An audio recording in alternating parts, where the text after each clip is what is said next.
Okay, so we're on to day 9. It's a bonus day because I couldn't resist doing this one, but this is the one that I've used Scarlet Lake for. So this is a beautiful salmon sunset sky silhouetted with trees. So it's really atmospheric. It's a lovely one for you to have a go at, and it's a nice one for us to finish on. What I would say is please join the Facebook group, share all of these results, and I'll give you some personalised feedback. And please check out my membership option if you want to do any more atmospheric skies. Okay, so another super challenging sky, another absolutely beautiful one, and I'm loving this sky challenge. It's really challenging me, and I hope it's challenging you guys as well. So I've got some colours that I'm already going to use on my palette, but I'm going to introduce this time a little bit of Scarlet Lake. So you may not have this colour, and in which case you can use Permanent Rose and a bit of Cadmium Orange. It's really just to show you how you can achieve that real salmon colour of the sky, and for me the Scarlet Lake just does this beautifully. So the other colour that we need is a little bit, so I've got a little bit of cadmium yellow, either cadmium yellow or cadmium yellow pale if you're using Cotman. And then I need to make up a grey that's going to work really well. So I'm going to take a tiny bit of water in, and then this is cobalt blue and a bit of burnt sienna. So I'm going to make a grey that way, and you'll see that it's not very thin. It's fairly thick. It's a tiny dab of water rather than half a teaspoon of water in there. And that's just going to mean that that's going to stay put a little bit more. So I'm going to use a little bit of Saunders Waterford, 5 by 7 inches. We've got my photo reference. These are all on my Facebook group. The link is in the description so you can join my Facebook group. And I'm going to come on with my round number 10 and pop on some water. So I've got the cadmium yellow, some permanent rose, the Scarlet Lake, and a grey made with cobalt blue and burnt sienna. So this is what's going to achieve our lovely sky. So I'm coming over twice with the water, round number 10, no dull bits, no puddles. I want to give myself plenty of time. A cotton paper will soak up the water, and it will give you more time if you do it that way. So the first colour is always the lightest colour, and I'm going to come in with a little bit of the cadmium yellow. So that's going to give us that lovely glow at the bottom. Rinse my brush, then I'm going to dip it into some water and come into the Scarlet Lake. So you can already see the beautiful colour that you get with this. You can dip in a bit of rose as well if you want it to be a little bit more pink, but this does work beautifully well, and I wanted to show you one with this in.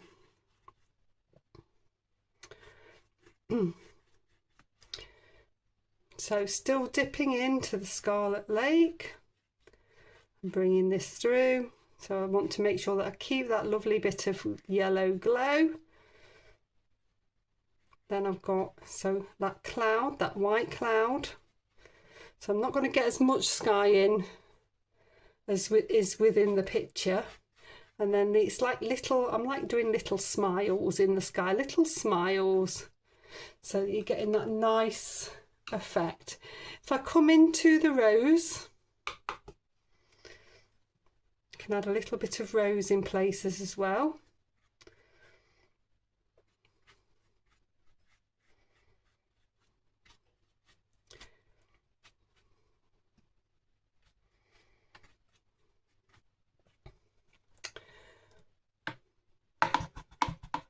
Gives that brush a bit of a rinse off. I'm going to pick up a little bit more of the yellow, and then if I bring that through the Scarlet Lake, you'll start to get a bit of an orange, because there's bits of orange down here as well. So that bit of yellow can come through and create those bits of orange as well. So don't be afraid to use neat colours and bring those through to gain the effects that you need. Okay, I'm going to come back into the Scarlet Lake, but with a number 6 now. I'm just going to start to bold this up a little bit. The beauty of these skies is they've all been quite challenging. Obviously because you've struggled to do them and you want to see how I will do them. So it is nice to have a challenge and to work on something different. And because these have come from all over the world, there's lots of different skies that I wouldn't see in the UK. So it's really quite nice. A little bit of a circular motion in places. What I'm doing now is just bolding up that Scarlet Lake. Then I'm going to come into the grey. Now, I didn't actually wash my brush in between because I would quite like that grey to have that hint of red to it. And we're going to start to wisp through. So circular motion, you're going to have to keep loading your brush back up. It's a little circular wiggle. And we're going to start to get all this lovely cloud in this top section.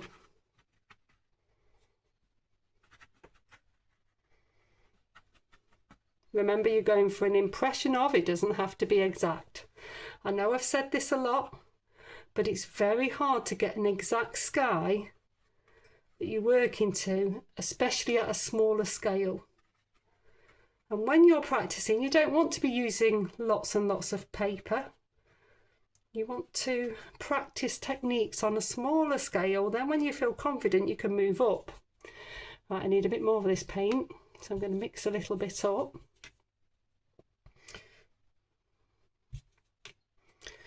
Just going to take a little bit of that Scarlet Lake, and I'm trying to get it virtually the same. I don't want it to be too different.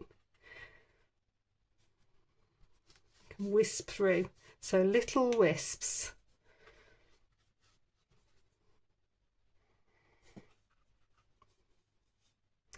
This is going to be covered with trees, so you need to really focus on the top section.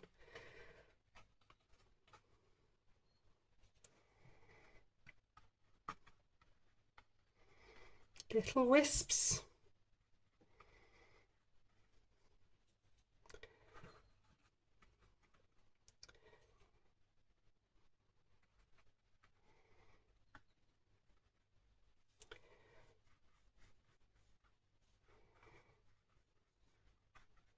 It's an absolutely beautiful colour, this Scarlet Lake.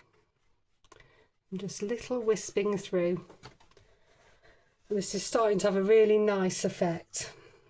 I've still got that little bit of light there. I have lost the light elsewhere, and it's whether I try to achieve it back or whether I just go with what I've got. Because it's working.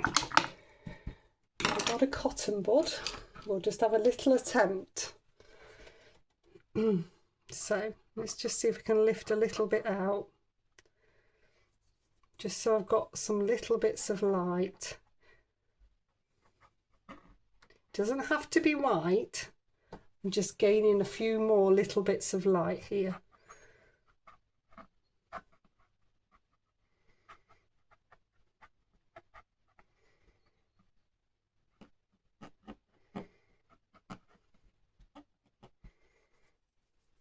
So just with the cotton bud, just dabbing out. You could use a little bit of tissue as well. Just creating some little bits of light. Nothing too big. Make sure that you don't lose the light here, because that is where the light actually is. So I'm just going to stop that from flowing by just taking a little bit more out.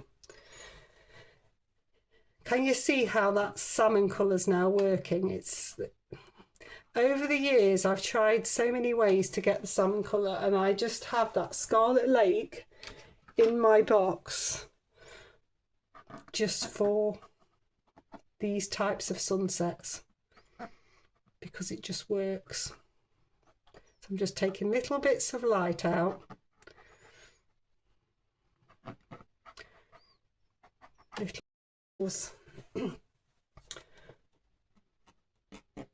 and then I'm going to dry this off.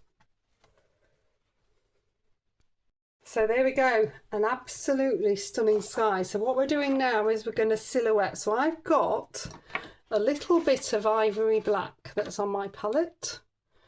You don't use ivory black very often, so it's a good one to use up when you come to something like a silhouette, because it does work really well with the boldness of the sky. So we have a few rooftops, so I'm going to pop those in first of all.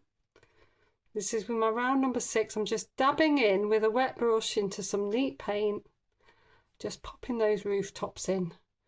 Instantly the sky really shoots out. I'm going to keep them nice and low.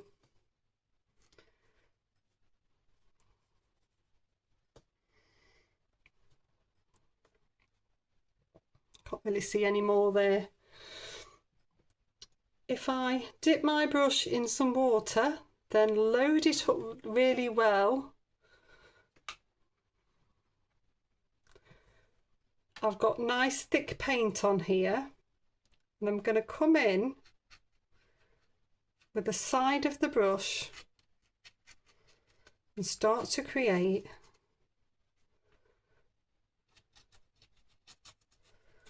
see I'm moving around. You can hear the side of the brush scratching on there. If you're not using a rough paper, you wouldn't be able to do this. You'd have to stipple in. This is just a nice quick way to get this nice texture for trees. And actually, the thicker the paint, the better it works.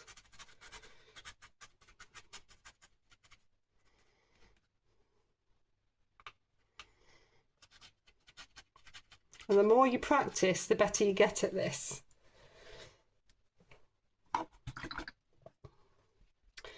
And when I've done that, I'm going to pick up my number 2 rigger and load it up with the ivory black. I'm going to twist my painting round, twist my photograph round, because I find it easier to paint to a point painting downwards. So I'm now just copying this upside down, resting on my little finger, dip into a bit of water if I need to, keeping this nice and thick.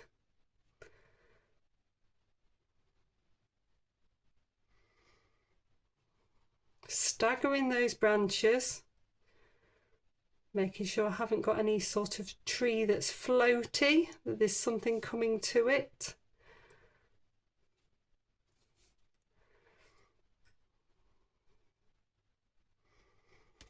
This one's got a bit of a thicker trunk. These can have a bit of a thicker trunk as well.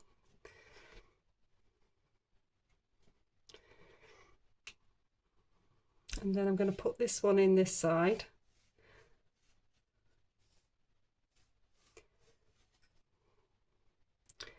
I'm debating whether I even put the one in the other side, because I like to see the sky.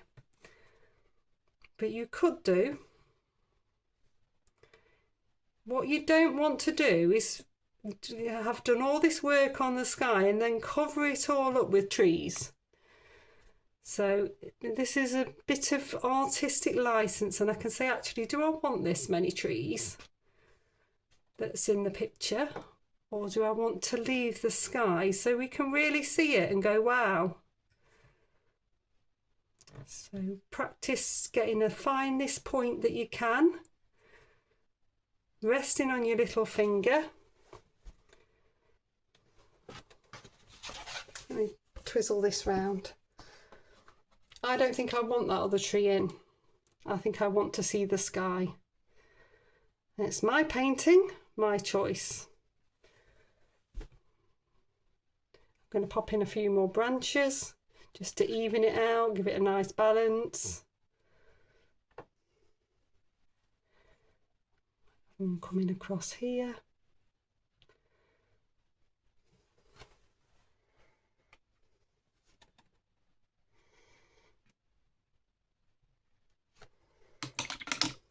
Right, I'm going to dry that one off. And there we go. So an absolutely stunning final sky to end on. I think I've done it justice, and I hope you've really enjoyed the challenge. Please do look up my Facebook group. Please share your photographs of the paintings you were doing, and I will give you some personalised feedback. Also, please do look at my membership option. There will be a couple more complicated super skies for you to have a go at within there. It's really affordable at £5.99 a month, and it really supports me as a YouTuber to carry on doing these tutorials, as we don't get much for ad revenue at all. So I hope you've enjoyed it. Please do like, subscribe, share this with everybody so that lots more see how you can develop using these lovely challenges. It's all great fun, and I really enjoy doing them. And please do give me comments if you'd like to see more challenges in the future and what those ideas are, and we can pull them together and do them together, design them together with your photographs on my Facebook group. Bye for now.